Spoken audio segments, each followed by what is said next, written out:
Bonjour à toutes et à tous et bienvenue sur la chaîne YouTube de iComics pour cette vidéo des sorties du mois de mai 2022. Des sorties, on en a deux ce mois-ci, c'est pas souvent avec iComics, donc on va en profiter. Et je vais pas perdre de temps parce qu'en fait on est un petit peu pressé. Et je vais commencer tout de suite avec The Plot tome 2.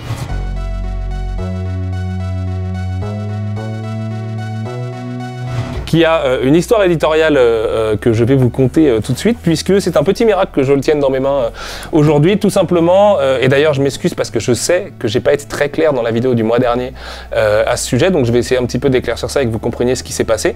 Et la raison pour laquelle The Plot tome 2 est à 19,90 €, parce qu'il y a une vraie explication derrière tout ça. Cette explication, c'est que The Plot tome 2 a été annulé pendant quelques semaines. Donc, si je le tiens là dans mes mains, vous pouvez le voir, hein, c'est le vrai, hein, c'est pas des pages en blanc et tout, c'est un vrai comic book avec des vraies planches très jolies, comme d'hab, de toute façon avec Joshua Hickson qui est un illustrateur hors pair, mais voilà. En gros, à Angoulême, donc il y a quelques semaines maintenant, un mois et demi à peu près, je suis très nul avec le temps ces derniers temps, donc m'en voulez pas si je me trompe, mais en tout cas c'était pas en janvier, ça c'est une certitude, parce que c'était décalé. Je reçois un coup de fil qui me dit, bon bah Sullivan, désolé, mais on va pas pouvoir sortir The Plot tome 2. Ce n'est jamais arrivé, à part, si, c'est arrivé au tout début d'iComics avec Scale and Scoundrels, du coup Brigands et Dragons, pardon, en français, où on n'avait jamais sorti le tome 2, parce que le tome 1 avait vraiment pas rencontré son public. Il y avait quand même une spécificité à ça, c'est que c'était une série jeunesse. Donc la jeunesse, c'était pas vraiment un axe pour iComics, et donc du coup, bon, ça s'expliquait. De plus, la série n'avait pas de fin en VO, donc voilà, on était un petit peu moins frustrés. Là, sinon, depuis, c'était jamais arrivé qu'on n'aille pas au bout d'une série. The Plot ne comptait que 2 tomes, donc on se disait, c'est quand même vraiment trop dommage de pas aller au bout. Mais malgré ça, je reçois un coup de fil qui me dit voilà, désolé, on va pas pouvoir imprimer The Plot tome 2. Sachant que ce coup de fil intervient après la phase édito, où nous vraiment on travaille, c'est-à-dire que c'était relu, corrigé, etc. La traduction de Marie-Paul avait été lettrée, enfin voilà, tout le taf avait été fait en gros. À tel point d'ailleurs qu'à un moment on s'est dit bon bah on va quand même du coup le sortir au moins en numérique pour les 667 personnes qui ont acheté le tome 1, parce que le problème il est là. On n'avait que 667 lecteurs sur le tome 1. On doit être à 669 depuis. On a peut-être vendu 2, du coup, suite à mes 2 vidéos. Non, je sais pas, je rigole parce que j'ai pas regardé les chiffres exacts, mais bon, dans tous les cas, The Plot ne sera jamais rentable. Ça, c'est une réalité.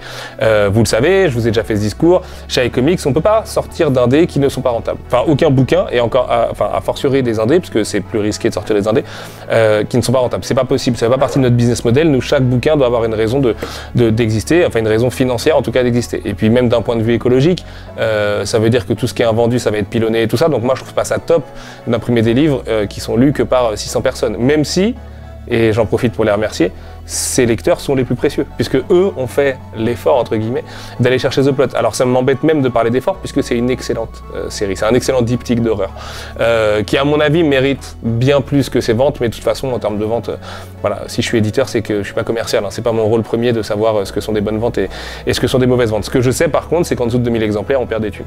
De plus, à 666 exemplaires, je ne pouvais pas faire de caca nerveux auprès de ma direction en disant non mais attendez, c'est vraiment abusé. À 1800, j'aurais réussi. Je serais allé les voir en disant bah, les gars, quand même, on va y arriver là, s'il manque que 200 lecteurs, on fait un effort, on fait une OP, on fait un truc, on essaye de remettre un peu le truc en avant, parce qu'en plus on n'avait pas énormément défendu la sortie l'année dernière du tome 1 et tout ça.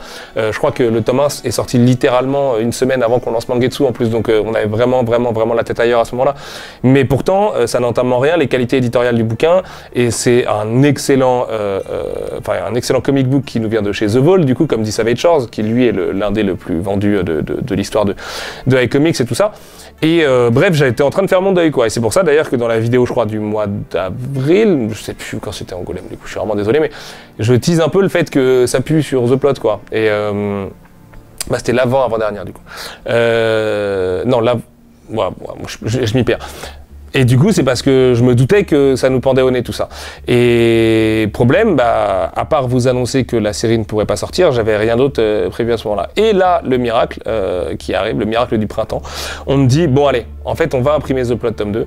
Juste, est-ce que tu es d'accord pour qu'on le vende à 19,90 €? Parce que, vu qu'on sait qu'on va pas en vendre beaucoup, puisqu'en plus il y a le phénomène qui s'appelle l'attrition de perte de lecteurs entre un tome 1 et un tome 2, bah, si on récupère pas quelques euros au moment de vendre les quelques bouquins qu'on va faire avec un tout petit tirage. Hein. The Plot tome 2, c'est un tout petit tirage. Donc si jamais il y a un miracle et que demain tous les gens qui voient cette vidéo se disent putain, je dois lire The Plot, c'est l'histoire de ma vie, bah, dépêchez-vous parce que The Plot tome 2, il n'y en aura pas beaucoup sur le marché, ça je peux vous l'assurer. Et il sera sûrement jamais réimprimé. D'ailleurs, parce que ça m'emmerde un peu de parler marché, vous avez vu cette couverture comme elle est belle? Et elle va trop bien avec la couverture du tome 1. Et vraiment, en plus, tout le taf édito, on s'est un peu pris la tête sur The Plot. Enfin, Julie, du coup, qui travaille, qui est l'éditrice de iComics, a vraiment super bien bossé dessus et on a vraiment tripé, et pareil sur la trad et tout ça. Alors j'ai un regret, moi perso, c'est qu'on aurait dû le sortir en un seul volume, en intégrale direct, et c'est ce que j'avais préconisé à l'époque. On m'avait dit ouais non, l'intégrale ça viendra si les 2 premiers volumes vendent bien. Bon bah là l'intégrale ne viendra jamais, au moins ça c'est clair. Mais peut-être que la série aurait un peu plus eu ses chances. De plus, le tome 2 est vachement mieux que le tome 1 et il faut vraiment le tome 2 pour que The Plot décolle quoi, et qu'on comprenne un peu où les auteurs veulent en venir.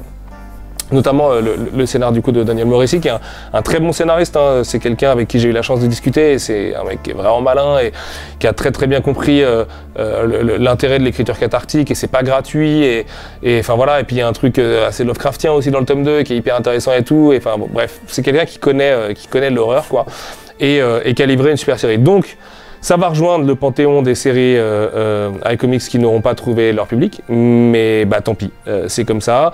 Juste ce que je peux vous dire, c'est que des indés, à force de The Plot et d'autres séries qui ne rencontrent pas leur public, bah des indés, bientôt il n'y en aura plus.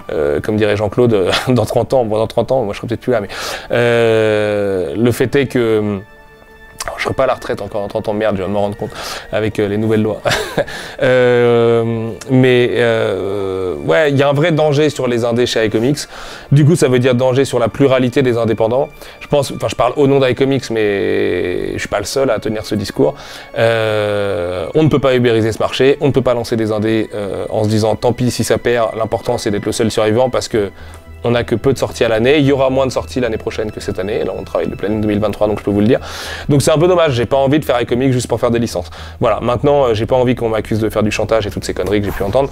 Donc je reste là-dessus, vous verrez bien, de toute façon ça va se tarir mais comme ça assez naturellement, et on va quand même continuer à en faire parce qu'il y a déjà pas mal de contrats signés et qu'il nous faut honorer, et parce qu'on aime ça aussi, et que c'est un peu une des raisons d'être de iComics, c'est pas uniquement de faire Rick and Morty ou Tortue Ninja ou Lock and Key, même si on adore faire Rick and Morty, Tortue Ninja et Lock and Key, bien évidemment. Enfin, je veux dire, il y en a 2 sur 3, c'est moi qui l'ai choisi, et le 3e, c'est le plus gros carton de la collection. Donc évidemment qu'on adore faire ça. C'est juste que je voudrais pas que iComics perde cet aspect voilà, différent quoi, différenciant, distinctive comme disent les Américains.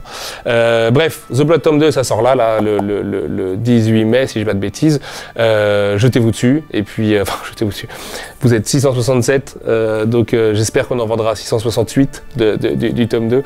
Et puis si on en vend plus, écoutez, tant mieux. Et si vous voulez soutenir les indés, bah ça commence par The Plot. Et voilà, vous savez quoi faire, mais pas de chantage, on a dit.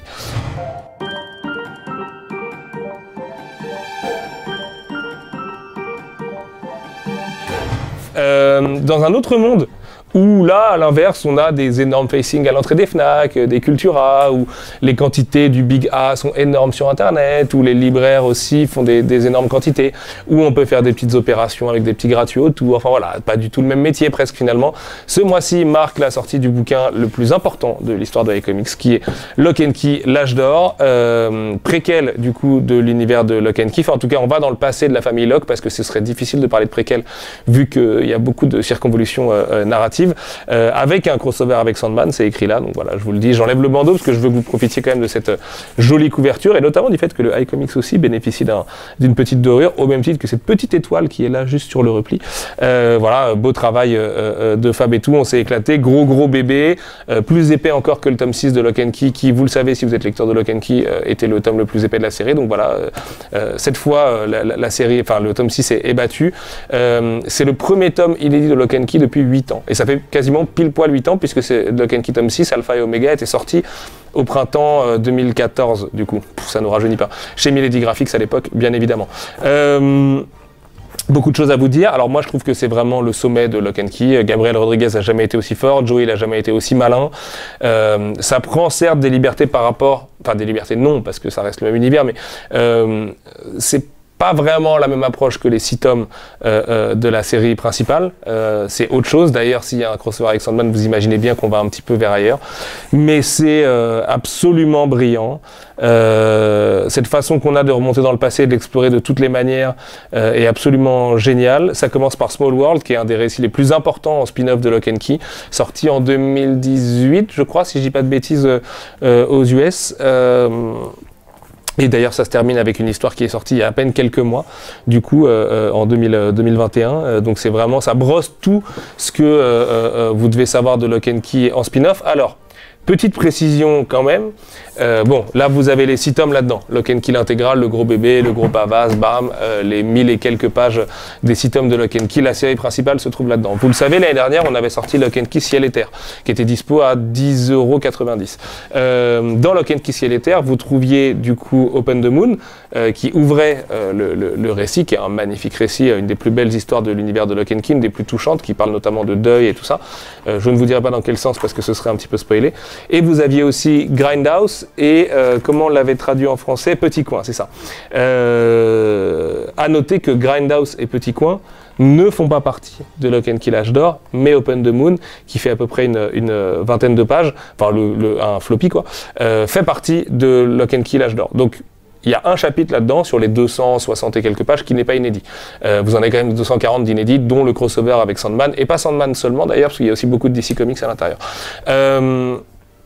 Il y a une seule autre histoire qui mérite d'être lue et qui n'est ni dans l'un, ni dans l'autre, ni dans celui-là, c'est Dog Days.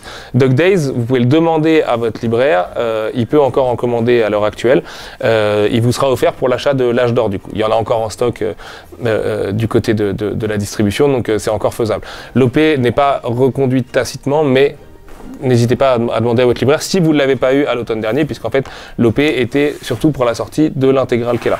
Si vous avez tout ça, je les mets côte à côte en dos comme ça, en plus ça va être joli. Si vous avez tout ça et le petit floppy Dog Days, vous avez l'intégralité de Lock and Key, il ne vous manquera absolument rien. C'est d'ailleurs la raison pour laquelle, je ne sais pas si vous vous souvenez, du coup on en avait parlé dans les vidéos de l'année dernière, on avait sorti Dog Days, c'était pour dire, comme ça vous avez vraiment la totale de chez la totale, quoi. Après les auteurs n'ont pas voulu le remettre dans l'âge d'or, pour des raisons éditoriales qui leur appartiennent, notamment parce que Dog Days est un récit un petit peu plus anecdotique, dirais-je, en hommage à Uderzo, donc pour nous français c'est quand même hyper intéressant, et moi perso je trouve l'histoire absolument adorable, et enfin voilà, ça joue beaucoup avec les règles de l'univers de Lock and Key, avec beaucoup d'humour surtout quoi. Bref, l'âge d'or du coup, donc ça sort là pareil le 18 mai à 29,90 €, c'est, je vous dis, un petit bijou, thématiquement il y a des trucs de dingue, donc là c'est Open the Moon justement dont je vous parlais juste avant. Après du coup dans le sommaire, du coup on va commencer avec Small World, je vous le faire comme ça, ce sera beaucoup plus simple. Donc, c'est le modèle réduit, du coup, traduit en français. Ah oui, j'ai oublié de vous le préciser, je suis obligé de vous le dire. Traduction de Maxime Ledin, comme l'intégralité de la série. Traduction, voilà. Jamais eu aussi peu de travail à faire sur une traduction d'un point de vue édito et en relecture, en correction. Voilà, vraiment, on s'est régalé. Donc, vous avez Small World, vous avez Décroché la Lune, donc Open the Moon. La musique adoucit les mœurs. Empale Bataillon, du coup, qui est Impale Battalions, qui revient sur différentes guerres, 3 au total, par le biais de Lock and Key. Et c'est absolument dingue, c'est une relecture de l'histoire avec cette façon fantastique, du coup, de voyager entre les guerres et de voir ce que les guerres ont de communes entre elles, et bon, évidemment c'est pas très reluisant. Et puis enfin Lock and Key Sandman Train d'Enfer, qui est la grosse conclusion qui fait une centaine de pages avant le petit... Alors je vais essayer de pas trop vous l'ouvrir là parce que sinon ça va vous spoiler, malheureux. Parce qu'il y a beaucoup de spoilers sur la partie DC Comics. Et puis à la fin, parce qu'évidemment Sandman il est jamais tout seul, hein. Vous imaginez bien qu'il n'y a pas que Sandman quoi. Et puis à la fin vous avez une tonne de bonus, avec notamment parmi les plus grands illustrateurs de l'industrie, quoi. Donc ce qui est bien, c'est que comme on avait fait Spider-Man Into the Spider-Verse, enfin l'artbook en tout cas, et que là on a un peu de DC Comics, j'ai l'impression d'avoir fait un peu de Marvel et de DC. Donc comme ça j'ai coché ma bucket list et j'ai pas besoin d'aller plus en avant. Là vous avez toutes les variantes de Gabriel Rodriguez, du coup, qui sont absolument magnifiques. J.H. Williams III, quand même pas rien de publier du J.H. Williams III, Kelly Jones, encore du J.H. Williams, Miguel Mercado, Megan Hutchinson, il y a du Pitch Momoko après, Denis Calero, Alan Kwa, John Gang. Justin Frani, Michael Red aussi, voilà, donc bref, ça cache toutes les cases. David Mack, quand même, voilà, autant aller jusqu'au bout du Vertigo's Finest, et Peach Momoko, voilà, pour finir. Donc, un honneur, un plaisir, un vrai bonheur de publier cette série. Je vous le disais, c'est la sortie la plus importante de iComics, puisque, bah, déjà, c'est techniquement un indé. Ça, je dis ça pour me rassurer un petit peu. Mais surtout, c'est la plus grosse mise en place de l'histoire de iComics. Enfin voilà, vous allez en voir à peu près partout là au moment de sa sortie. Donc voilà, profitez-en, sautez dessus. C'est quasiment la fin de Lock and Key. Et puis pour conclure cette vidéo, du coup, je vous laisserai sur un petit teaser. On n'en a pas tout à fait terminé avec Lock and Key, notamment parce qu'on réfléchit à des choses assez folles en 2023. Que Joe Hill, que je félicite pour un très heureux événement et qui vous salue bien d'ailleurs, il m'a demandé de saluer les lecteurs français de Lock and Key, a très envie de venir faire un tour par chez nous. Donc voilà, il y a des belles choses qui sont en train d'être discutées en ce moment. On espère que ce foutu virus nous fout vraiment la paix à l'automne, à l'hiver et particulièrement l'année prochaine, puisque c'est évidemment pas pour tout de suite. Ce qui est pour tout de suite, c'est cette sortie tant attendue quand même. Je vous dis 8 ans depuis le dernier Lock and Key, c'est quand même pas rien. En plus, Small World, moi ça fait depuis que je suis arrivé, depuis que j'ai lancé iComics que je rêve de le sortir. Donc enfin on peut sortir Small World, donc modèle réduit, pardon.